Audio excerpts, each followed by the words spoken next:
Welcome, everyone. Доброго вечора всім. Thank you very much for joining us this evening. I'm Christine Witowych. I'm a member of the Ivan Franko Board of Directors, and I'm also co-chair of the Communications Committee of the board.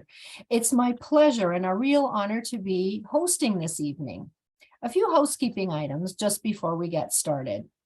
This session is being recorded and it will be available on the Ivan Franko Homes website in case you'd like to look at it again or share it with any friends or family.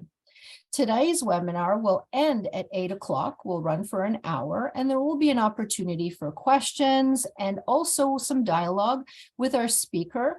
However, if you have a question, if anything comes to mind as you're listening, please feel free to drop your question, type it into the chat button on your screen. Your feedback about your experience this evening is very important to us as we plan future sessions. So please take a minute to fill out a survey. We're going to email it to you and we'd like to invite you and encourage you to fill it out. So now on our topic, I'm going to share a slide. So if you bear with me, I'm just going to share my screen.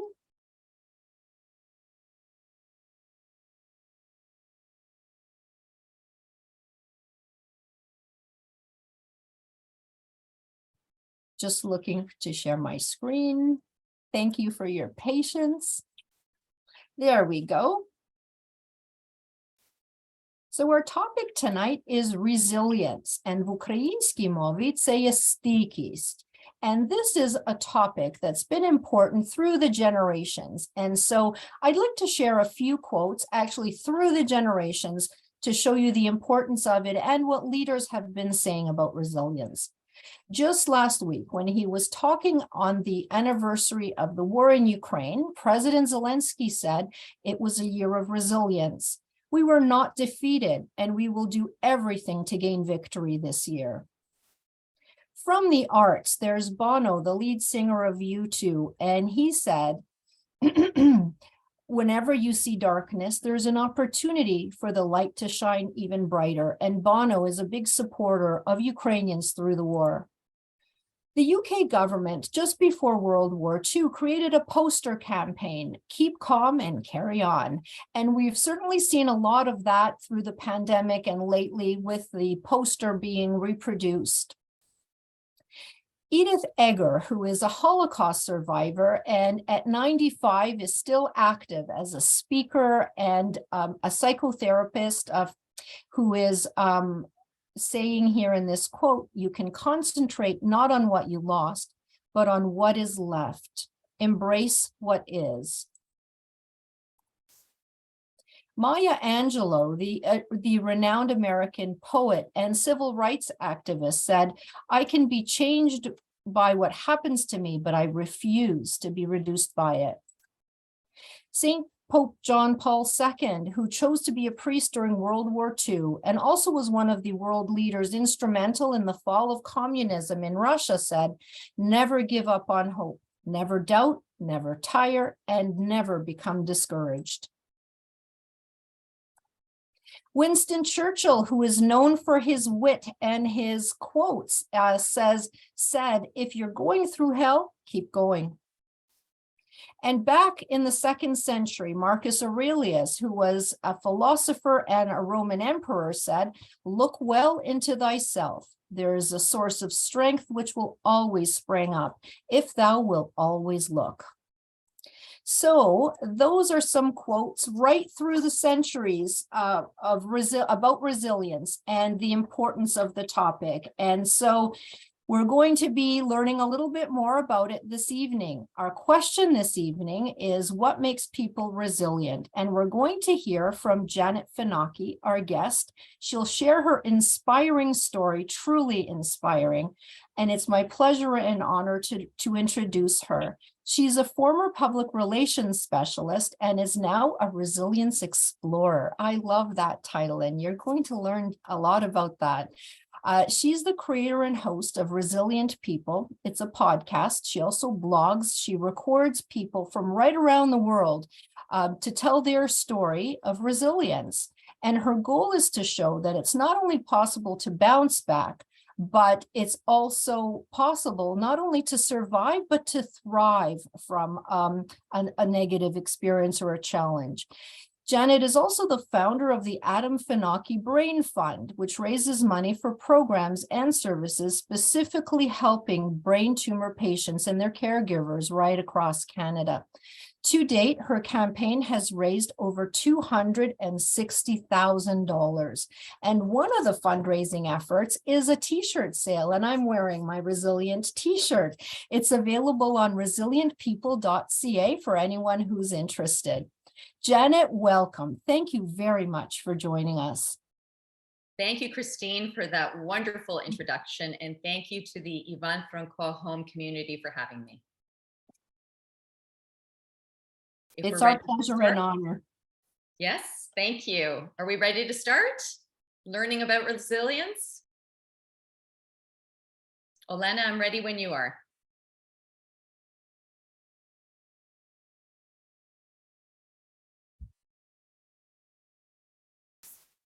Okay, everybody. So my name is Janet Fanaki. As Christine had just introduced me, I am the founder of Resilient People, which is a blog and a podcast. And I am also the founder of the Adam Fanaki Brain Fund.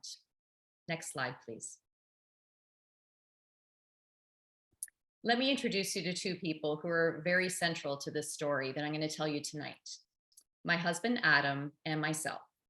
So Adam was a very successful competition lawyer in Toronto, world-renowned, a great friend, a wonderful brother, a wonderful husband, a wonderful father, and myself, I was a public relations specialist up until 2016. Next slide. Our story begins in August of 2016. You may be one of the fortunate few who were at this concert live, or maybe you were like us watching it on a screen somewhere in a movie theater or maybe at home. This is a snapshot of a concert that was held in Kingston, Ontario in August of 2016 with the Tragically Hip headlining the show. It was their farewell tour to Canada and the world. As some of you may know, Gord Downie, who was the band's lead singer, was diagnosed with glioblastoma, which is the most aggressive form of brain cancer. This was announced earlier that year by Dr. James Perry of Sunnybrook. And I remember driving in my car, it was a sunny day, and hearing this news on every radio station. It shook everyone. No one really knew very much about glioblastoma before that. Ted Kennedy was another example of somebody who had passed away from the same disease. But Gord Downie was a person who was very endeared by many, especially us here in Canada. So I was with my friends at the Review Cinema on Ronsonsville's Avenue, watching this concert and just thinking, wow, look at what he's doing, given the fact that he's had memory loss, he's had balance issues. I was just amazed.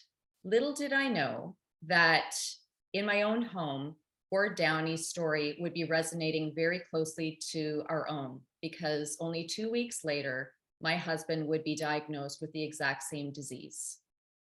Next slide. So on the left is a photo of Adam's brain scan. That was an example of the growth that was in his brain. It was a large tumor. We were told at the end of August that it was terminal. Adam at the time was 47 years old, so was I. We actually coincidentally shared the same birthday, same day, same year. This was a conversation for every dinner party that we'd be at and every cocktail party. That's our medical team, part of it anyway. We had a very large medical team. Dr. James Perry on the right, same individual who had announced on the radio Gord Downie's disease. He was our neuro-oncologist. Claire Maroney, who is our nurse practitioner, and that's Adam on the left. Adam in mid-September had a surgery that resected his tumor, but as we were told many different ways that this story was not going to be over for us. The tumor would grow back, but for now, he was clear. He went in for many months of radiation at the Odette Cancer Center at Sunnybrook. And by the summer of 2017, he was ready to go back to work. And so he did. Life carried on and it was back to normal again. But during those times that we were sitting in those appointments at Sunnybrook, I was doing a lot of people watching, and I can only tell you that there were many, many, many hours of waiting because we were there for many months of 5 days a week radiation treatments and chemotherapy. So it was a lot, but I found a lot of interest in watching the people around me. Next slide. The thing about when you're given news like a terminal diagnosis or anything that you might consider to be really heavy as far as your life story is people around you will say certain things, and these might be familiar to you. They'll say to you, stay strong, keep going, be positive, stay optimistic. But when I sat there in the appointments, my question was always how? How was the question to answer? How do people who are living with things that are really challenging, how do they stay strong? How do they keep growing? How do they stay positive? And how on earth do you stay optimistic? Next slide. So having a public relations background, I thought, you know what? I'm spending a lot of time just kind of sitting here watching people. Why don't I make myself productive since I'm going to be taking a step back from working and do something that's going to maybe help me somehow in the short term or maybe in the long term. I wasn't even thinking in the long term. I was just thinking of doing something that was positive that would just maybe build a positive support group around me.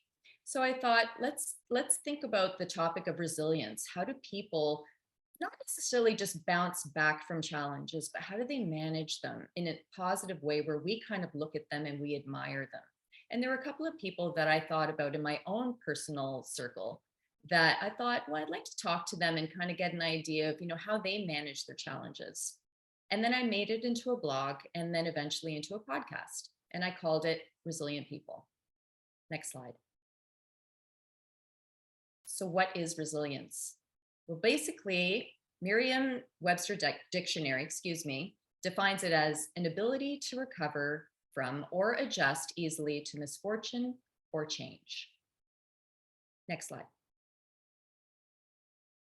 So who are my guests? Regular people from around the world. I was very focused on this. I felt that, those were the people who I knew in my own life, who I really admired, who really gave me the inspiration to move forward. And I thought maybe these would be the sorts of stories that would make other people feel inspired as well. So regular people who have lived through a major life challenge, they found a purpose from their experience and they're helping others to be resilient too. They're experts who also share their advice on topics to build a positive mindset. And it could be experts that I've had on from nutrition to parenting to physical fitness. Next slide. My son did this graphic for me, which I thought was really cute. So for those of you who are parents, you're probably familiar with Dora the Explorer. Well, for the media interviews that I started doing around the podcast, they were asking me, well, what title do we give you? And I thought to myself, well, I'm not an expert by any stretch of the imagination. I'm not a therapist, but what I am is somebody who's interested in resilience and I'm exploring the topic. So I just coined the term for myself that I'm a resilience explorer. Next slide. So why would I spend my time when I already had a husband who was ill with a terminal disease? I had children to raise and a house to run. We all still have lots of things to do in our lives, even though we have something that's really challenging that's happening. Life keeps going on. So it just gave me a purpose to focus on something else. It was cathartic in giving me relief from a very awful situation. And it also helped to build a network of positive people around me, which to this day, I still keep in touch with many of them. Next slide. This is just a small sample of some of the people that I've spoken with. It could be somebody who is working on their PhD and talking about how failure should be normalized in society. A caregiving expert who you'll get to meet shortly. An 18-year-old boy who is living with terminal brain cancer for a good portion of his life, who ran a blog on running and what this did for him in building a positive mindset. There's so many examples of people around us in our neighborhoods, at stores, at work, that if you just give it a chance, you know, for someone to tell their story, you'd be amazed at what they've been able to live through. Next slide. So here's the first person that I want to introduce you to. Her name is Donna Thompson. She's a caregiving advocate. She's an author and a mother. So Donna has 2 children. She's also a wife and has a very busy professional life as well. And 2 children, a daughter and a son. The son lives with a very debilitating disability. And Donna is going to tell you a little bit about how she found some self-care through some very challenging times. Next slide.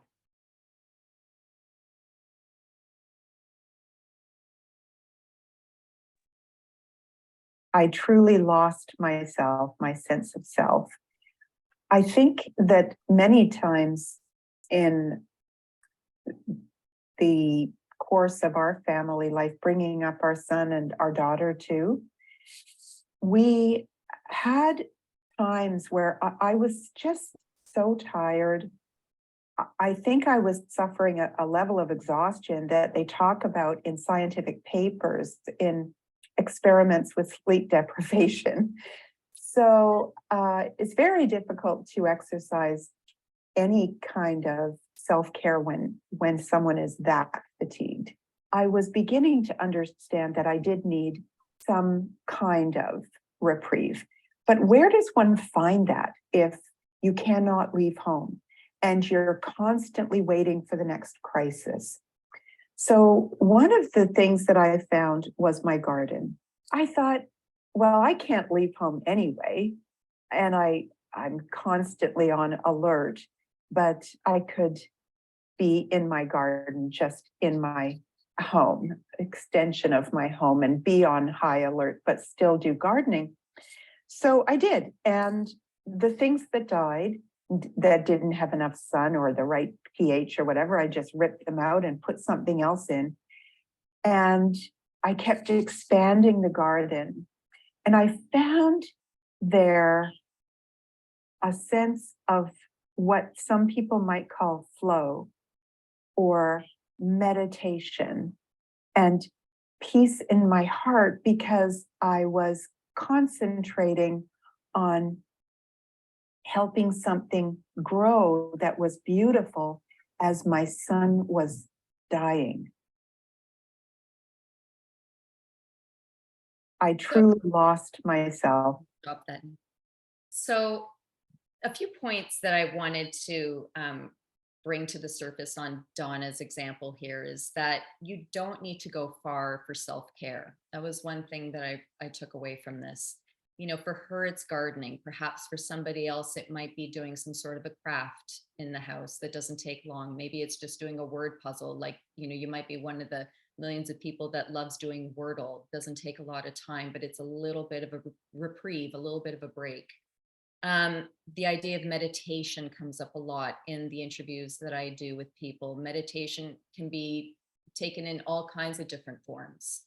And I also like the idea that, and if you caught on to the idea that she'd said about ripping something out and just kind of moving on from it, you know, I like that in the sense that she wouldn't dwell on what was not working. She just kind of moved forward to the next thing. Next slide. So the next example I wanted to share with you were 2 guys that I had met from England, James and Tommy. They are the Tempest 2. They're 2 guys who had crossed the Atlantic in a rowboat. Yes, in a rowboat, like in the picture that you see in the top screen. And they had done this on a bit of a dare. And being the types of people that they were a bit drunk at the time. I'm gonna say that as well. They had to see it through, and they did. And they had no training whatsoever. They went from England down to the Caribbean, and it was quite an adventure. I'll let them tell a little bit about their story, and then we'll share a few points afterwards.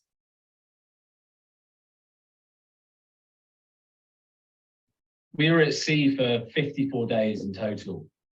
So It's a long time.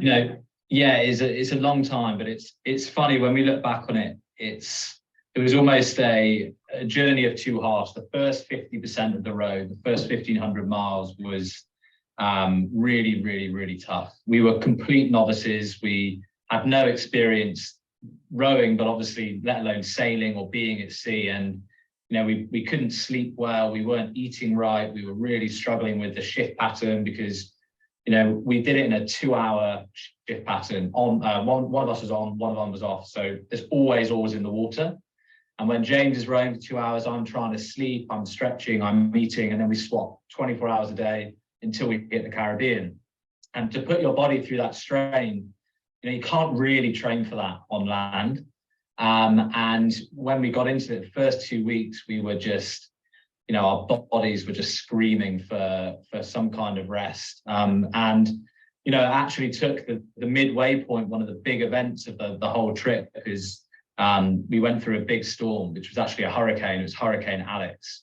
And that was a real tipping point for us because we went into that storm complete novices, still really struggling, not eating very well, etc., and came out of it with this unbelievable fire just to get to the other side. And that second half of the trip was a complete kind of polar opposite to the first. We became completely at home on the boat. We kind of realized our purpose on the trip. We were there to enjoy it and experience it rather than worry about any records or times.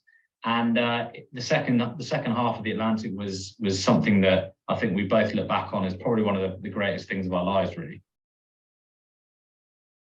I love the fact that Tommy mentions the hurricane in this clip, and because I feel like it's such an analogy for many of the challenges that a lot of us will go through. We all have some level of a hurricane that we have to kind of manage in our lives. And his point of saying, the torture of the first half of their trip, not knowing what they're up against, but the second half, them realizing that they're okay and understanding that they're capable of dealing with the hurricane. I thought that this was a really great clip to share with you. The next slide.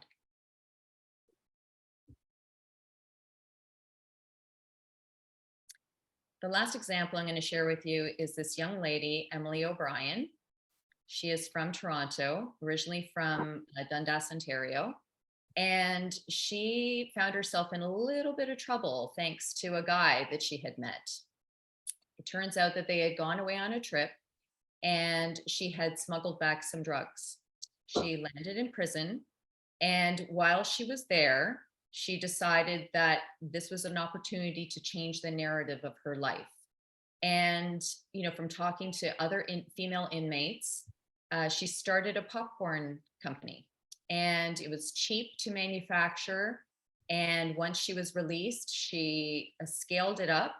You can now find comeback snacks in retailers across the country. And it's not just about selling popcorn. That's, the story here.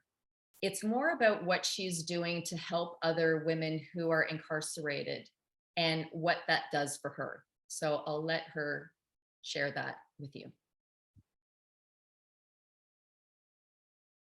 Just seeing how, privilege also impacted my situation and how I was very lucky for that. I wanted to bring awareness to this. And I also knew that helping others is something that makes you feel good, and bringing joy to others and bringing hope to others is one of the best feelings in the world. And it truly makes you want to wake up in the morning and, work 12-hour days and just fighting for things, because that's when you have passion. Yeah, I hear that a lot in all the people that I talk with, that level of having purpose to help others and how it helps you is such a great feeling, right? And, it's such a big part of the story of resilience. We can go to the next slide. Just seeing how, So what are some common aspects to all my guests? So this is something that I thought would be maybe helpful for people to understand, that I don't just do these interviews. I actually go over them and start compiling just my own informal information. Like, what are some of the common things I'm kind of noticing between all of these people? So they start every day with some sort of a goal or a purpose. They have all found that having a purpose has led them to having a positive or a growth mindset. They surround themselves with positive, like-minded people. They maintain perspective. They will honestly say, okay, this has happened to me, whatever it is. So what am I going to do about it now? Most have some level of physical activity every day or somehow practice self-care, whether that's meditating or journaling. They volunteer for organizations and they're involved within their communities. They help others while helping themselves. And they openly talk about their struggles. And by doing that, they build a supportive community around them. They realize that making it through a challenge gives them strength. Next slide. So back to my story. What helped me? Well, in August of 2016, just actually the last day of August, when we had found out that Adam was diagnosed, this is the day that we started to grieve, because when you're given a terminal diagnosis and there is no way out of it, and Adam was given 15 months to live. That's not a lot of time. He actually lived for 3.5 years, which we thought was wonderful. It was a godsend. But the grief had started 3.5 years before he passed away, which was actually I don't think I've mentioned that, he had passed away in February of 2020, right before the pandemic. We did our research to find the best medical team to partner with. When Adam had told me about the diagnosis, the first thing that I had said to him was, okay, we know what's in front of us now. Let's get the best team around us. And I've told this to people over and over again. It was something like what Tommy had said about the fire that was in you, that was in me. I engaged the children's schools to monitor my children while they were there, because in my mind, they're there more often than I was seeing them during the day. And it was important for the schools to be giving me some sort of barometer if they were noticing any kind of major changes. I began regular professional therapy. It was offered to me at Sunnybrook for caregivers, and it was also offered to me through my general practitioner, and I took full advantage of it. The people closest to me would be positive, uplifting, and good listeners. If you didn't meet that criteria, I probably wasn't going to be talking with you very often. I delegated people to be with Adam because this was important to me. A lot of times that, especially when he started losing his balance, I needed to have some reprieve. So I would ask his cousin to be with him. I would ask his brother to be with him. I would ask a friend to come sit with him. Sometimes Adam didn't want that, but it wasn't necessarily all the time about what he needed. It was sometimes what I needed as being his caregiver.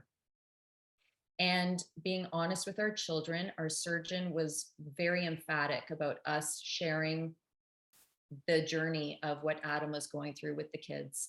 Because when you're all living in a house together, it's really hard to hide those feelings and to hide the emotions and hide that information. So my children at the time were in grade 9 and in grade 12. So we were pretty honest with them. When things were good, we really leaned into those moments.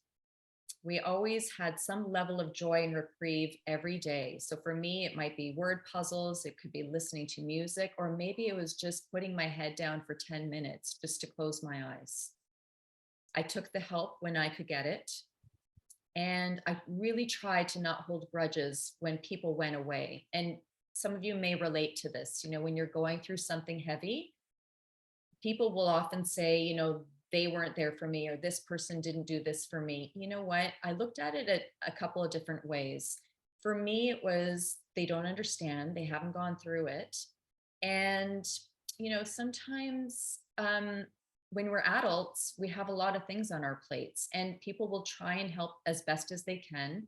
But I really tried to not dictate how people needed to be helping me. If they offered, then I took the help. Physical activity for me every day was important. Taking a walk. I have a dog, so that forces me out the house. Using housework as a form of therapy, and playing tennis. My group of ladies that I play with, as often as I could join them, it was so important for my mental health, not just for my physical health. And becoming fully transparent about my struggle, to actually embrace the idea that it's okay to not be okay. And I learned this message from a 90-plus-year-old neighbor that I had had who's since passed on. Her name was Kay. I was sweeping my driveway one day when it was very early into Adam's diagnosis. And she called me over. I reluctantly went because I really didn't feel like talking to anyone. But she had said to me, "Hey, Janet, how are you?" And what's our impulse most of the time when people ask us how we're doing, but we're really not doing well? We'll still say something like, "Oh, I'm good. Yeah, I'm okay." And I think I answered her exactly that way. And she looked at me and with a few swear words, she said, "It's effing," if I can say shit. That's exactly what she said. "Don't tell people that you're okay." That was her message to me. She wanted me to be fully transparent because who am I protecting? I'll feel better in the long run by just being honest with people. And you know what? I did.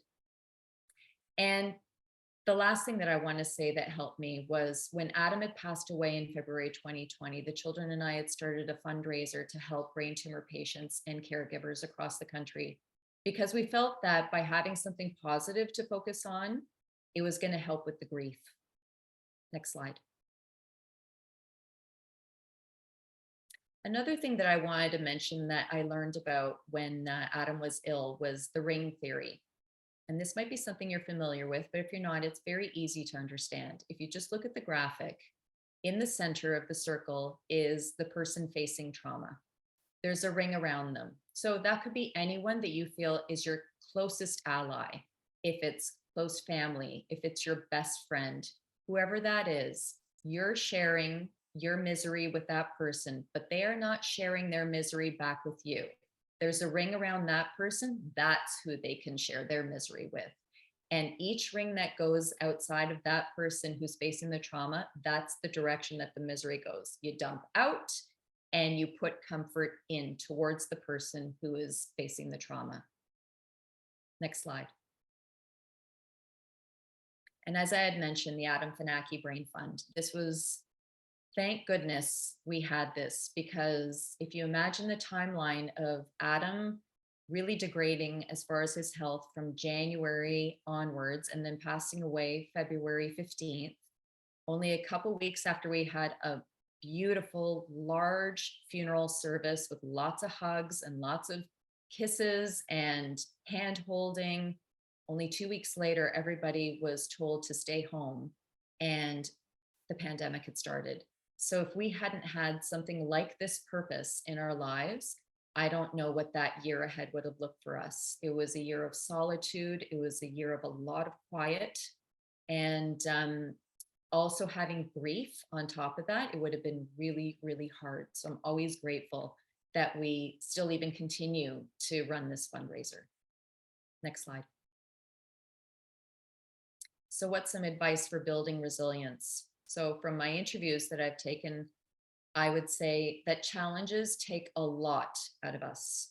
So if you can set a goal every day, personal hygiene, so that would be take a shower, do your hair, put a little bit of lipstick on, whatever that looks like for you. Exercise, see a friend, go for a walk, or start a project or continue a project. Be honest and open about your challenges. Practice self-care. Take stock of your social networks and prune them when necessary. If you only socialize with negative people, guess what that's going to do to your mindset. But if you are around positive people, it's going to lift you up. Get professional help. It could be through your family physician, as I had started with mine. BetterHelp is an online service that connects you with licensed therapists. Funeral homes and hospice offer group therapy as well as one-on-one. And there's even Facebook, for everything that we say about social media, there were many times that I was on different groups for grief, for brain cancer, what have you. I mean, it helps. And normalize life challenges for children so that they can learn to cope and to grow up with resilience. Next slide. So just to conclude, I just want to say you just don't know what you're capable of until you have to do it. Next slide. If you're interested in finding the podcast, it's available everywhere, Apple, Spotify, Google. Just look for Resilient People. Next slide. My website is resilientpeople.ca. I'm also on Instagram and on Twitter. Next slide. I'd like to thank you all for listening.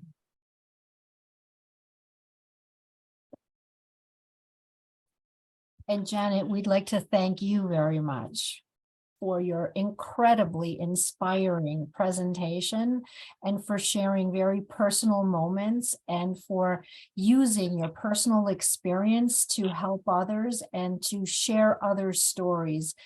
What you're doing is just incredible, and wishing you very much success. Thank you. And now we have quite a bit of time for Q&A and dialogue. So I'd like to remind everyone that if you'd like to send a question for Janet to respond to, there's a Q&A button at the bottom of your screen. Please feel free to send in questions. And we have a few that have already come in. So we'll get started. And there's a question coming in from somebody who remaining anonymous and is asking if you can suggest any support groups for people who need help building and sustaining resilience. Well, I would say you should start off with my podcast. That would be a great start. You know, Carol Dweck is an author who I would suggest you look up. She has done lots of research on growing a positive mindset. She is an excellent author in this space, so I would suggest that. It depends on how you like to get your information. I mean, you know, I like to get it in all types of ways. You know, social media is always great, you know, but you have to be careful about who it is that you're following.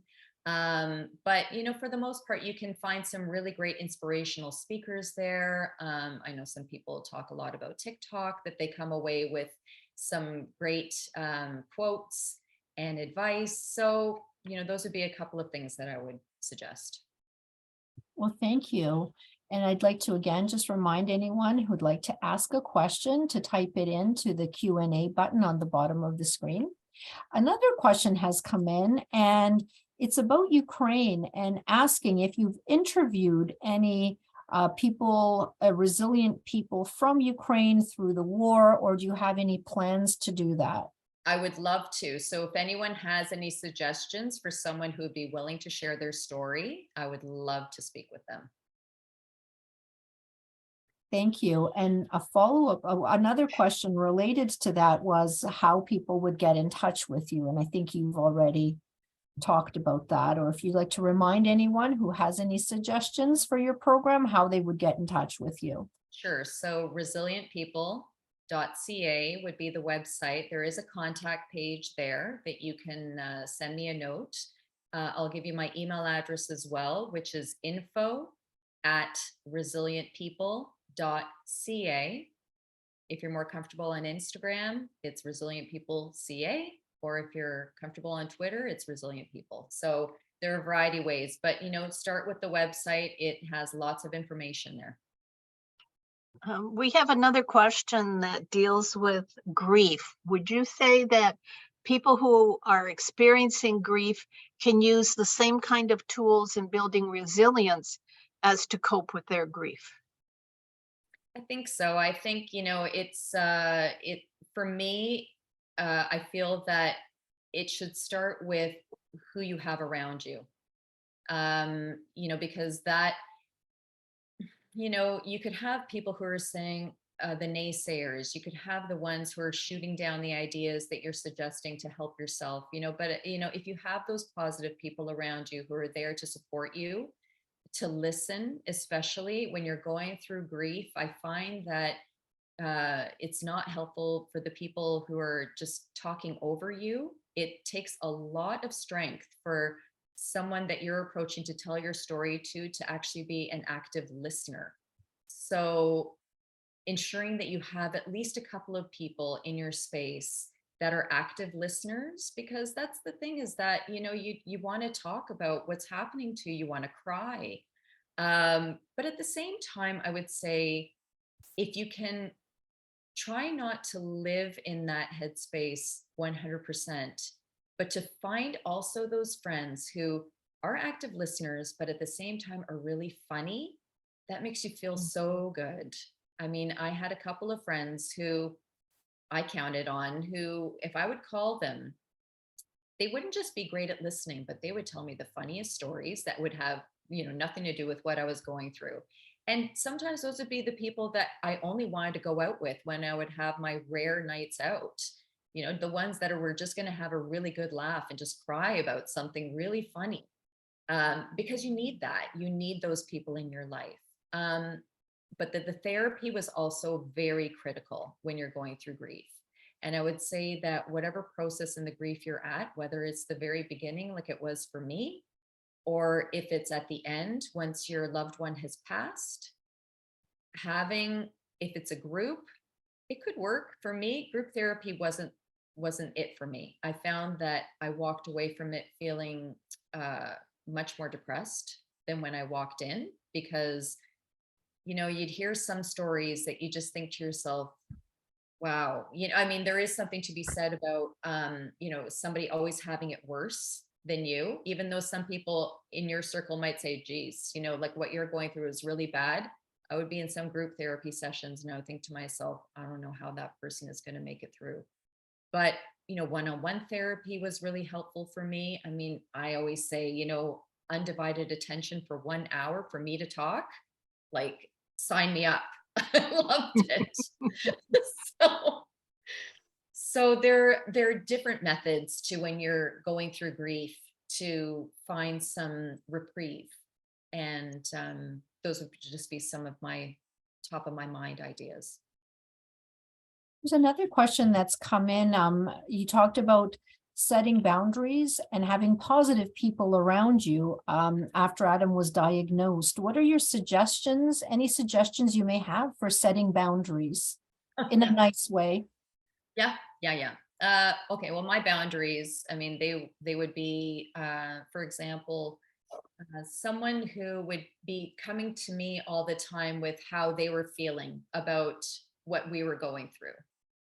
And I had said to them, you need to find your own support network. I cannot be that person for you. I am dealing with my husband, my children, his family, my family. It was a lot for a caregiver. And I'm sure there is at least one other caregiver on this webinar who can relate to this. It is a lot that you're kind of expected to give everyone comfort. Meanwhile, you're struggling to find the comfort yourself. So you do have to use your words, however you're going to put it to that person who's coming at you. Another way that I would do it would be simple things like if I was walking the dog and I really didn't want to engage with anyone, I would always make sure that I had my earbuds in, whether I was listening to something or not, to make it appear as though I'm detached. And I would have my big sunglasses on. A lot of times I would have lots of tears streaming down my face when I would be walking the dog, because it would be my time to really let loose.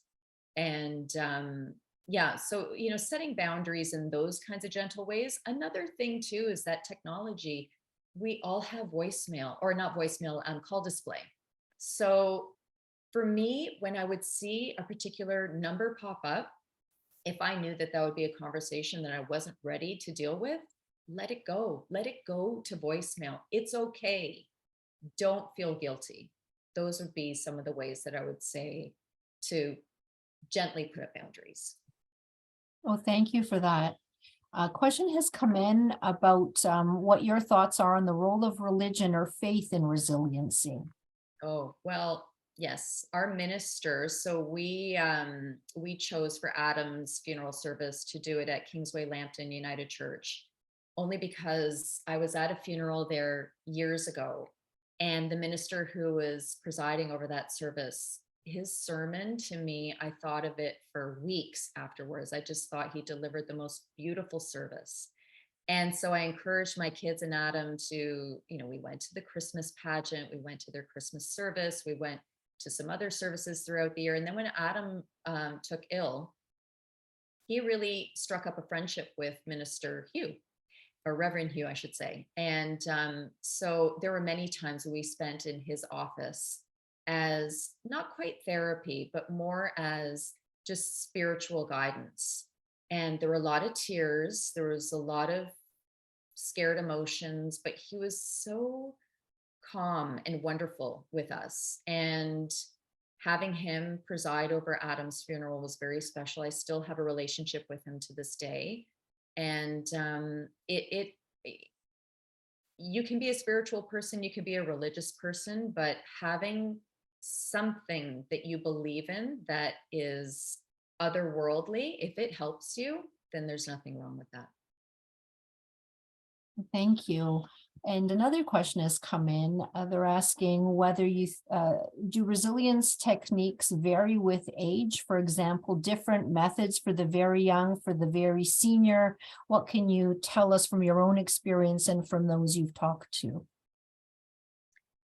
It doesn't seem to vary so much to me. I think what I had learned was that it seems to be that older generations were not taught to share as much as younger generations are now.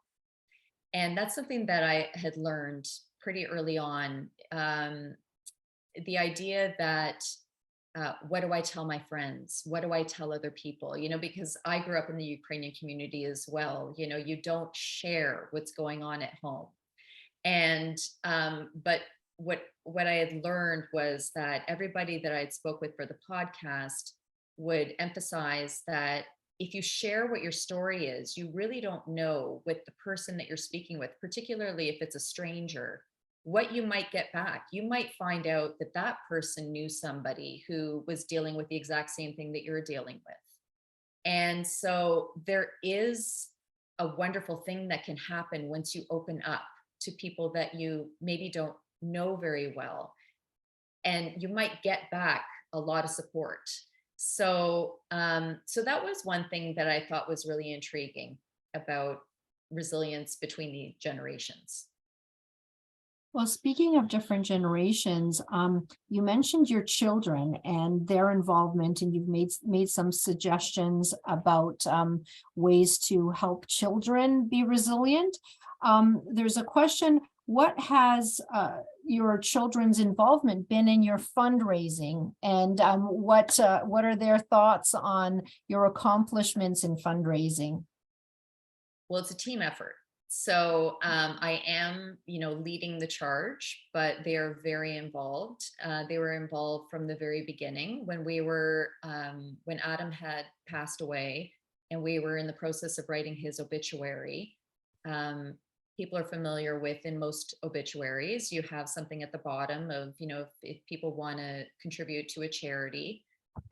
So we were really hard pressed to think of just one place for people to give. And then we had thought, you know, we know the process of living with a brain tumor so well. Maybe there's an opportunity here to do like a crowdfunding campaign where we have one fund that all the donations go to. And then we can work closely with the organizations that had helped us. So the organizations that we particularly support are the Brain Tumor Foundation of Canada, Sunnybrook's Odette Cancer Center, the neurosurgery department at St. Michael's. And we've also done a donation to Sick Kids for their sibling support for brain tumors. And so, so the kids and I had created this fundraiser in the first 2 years. Bear in mind that we had the pandemic, so people weren't going to any sorts of events. So we had done an online auction that we raised a lot of money towards, and they were integral in getting donations for that, for helping with the social media campaigns, doing videos. So they've been very involved, and we're always talking about ways that we can kind of, you know, do something different. Now we've sort of shifted a little bit this year, focusing more on people who are facing financial challenges and who are also diagnosed with a brain tumor. And so we've done a lot with St. Mike's and with Sunnybrook, who both have compassion funds. And what we do is we give money towards parking fees, to public transportation, eyeglasses, medication, might be equipment that's required for the home, or for, what have you, the person is dealing with. So it's been very rewarding in the sense of, there was like a whole group of people that we felt weren't being recognized who are also living with a brain tumor. So, yeah, so they've been very involved. And what are your plans for the future? Well, we're continuing the fundraiser. I'm looking to scale the podcast, looking to pitch it perhaps to some other media outlets. If there's a way for me to sit down and concentrate on perhaps looking at writing a book. So those are a few ideas that I have. And in all of the people you've interviewed around the globe, is there anyone who has a sort of a special, resonated especially with you that you would like to share? Oh my gosh, there's so many. Top of mind, I would say Ellie Gotts is a gentleman who's about to turn 95. He's from Toronto. He was suggested to me by a friend of mine whose daughter heard him speak at her high school. And Ellie is a Holocaust survivor. And he had moved to Toronto. He has a wonderful story to tell, but it's just his positivity, given everything that he had gone through as a teenager, and how his message to people is the importance of giving up hate. And, the question always arises, how do you do that given, your formative years, what you lived through? And he's just a wonderful person. When he turned 90, he went skydiving. He's been running his own business up until now. And he's just, every time I speak to him, we'll message each other every once in a while. He's just a lovely gentleman. But, there's so many people, Matthew Pullen, who 18 years old, he had passed away from a terminal brain tumor. We had many discussions, even weeks before he had passed away, and just a lovely young man. And his whole perspective on, okay, sure, I've got this brain tumor, but my whole MO is that I want to inspire people to tell their loved ones that they love them. And I thought, you're 18. What 18-year-old talks this way? But he's just a lovely guy. I mean, you can just listen to these conversations on the podcast, and I walk away and just think, people, they can survive so much and still have so much to offer. And if I can just be, a small example of that, then I feel like I'm doing some good. And do some of the people that you interview, because you're dealing in an area that's very personal, and do you stay in touch with some of the people that you interview? Many of them. Yeah, many of them. They've become friends. Just in the same way that I keep in touch with our medical team that we had partnered with. And I say that another thing that I think that I skimmed over was when Adam was diagnosed, the work that we did in the 2 weeks before he was set to do surgery, in picking the right team. I talk a lot about, having positive people around you. I would say that if you're diagnosed with something, you owe it to yourself to meet with whoever you can, who is a specialist in that area, to make sure that your partners in the process, that they're people that you can ask questions to, and that they will give you the time to ask the questions and explain things in an easy to understand way. I'm always grateful for the team that we had, and I would tell them that constantly. So yeah, no, I'm a big person about, if I can make my positive circle around me as big as possible, it makes me feel good. And did Adam know about, did Resilient People start while he was still with you? Yep. Oh, Yep. so he did know. He did know. Yeah. It started off as a blog. The podcast started after he had passed, but yes, he did know about it. Well, that's lovely. Another question actually has come in, and that's around supporting is there anything you can suggest for supporting parents who may be residents of the Van Franco home, who are very resilient as immigrants coming to Canada, but now in their journey at the Ivan Franco home aren't showing that same resilience? So they're looking to help the parents, or they're looking to help themselves? It sounds like helping, but you probably can answer it both ways. Any suggestions on how they can help themselves through that period of saying, when they're in their last years, and any suggestions on helping their family perhaps as well, like their grandchildren and the broader family?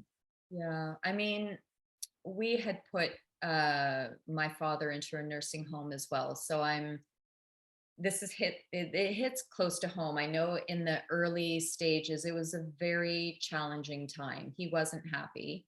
He was confused. He was angry. It took a lot of visits.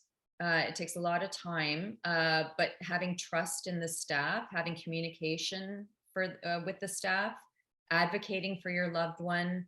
But I would also say, like bringing them things that bring them comfort, engaging them in programs. I know during COVID, it was a horrible time for programs to be halted, and we were all struggling if we had a loved one in a nursing home. And I can only say from my own perspective that it just took many visits and, staying engaged with my dad.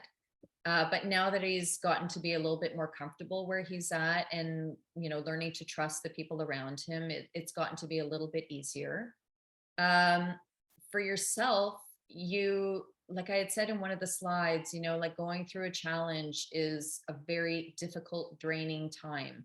So as much as you are, a GP of mine had said this actually, she said, you have to trust the process. If you like the facility that your dad is in, trust the staff, trust that they are in good hands, that you don't need to go overboard with what you feel you need to be doing, because you need to be focusing on your own self-care as well. And that advice was actually very good for me, because I think we can lose ourselves as well in helping our loved ones. Meanwhile, we're drowning, and you got to find your own way of finding reprieve. I don't know if that helps to answer the question, but.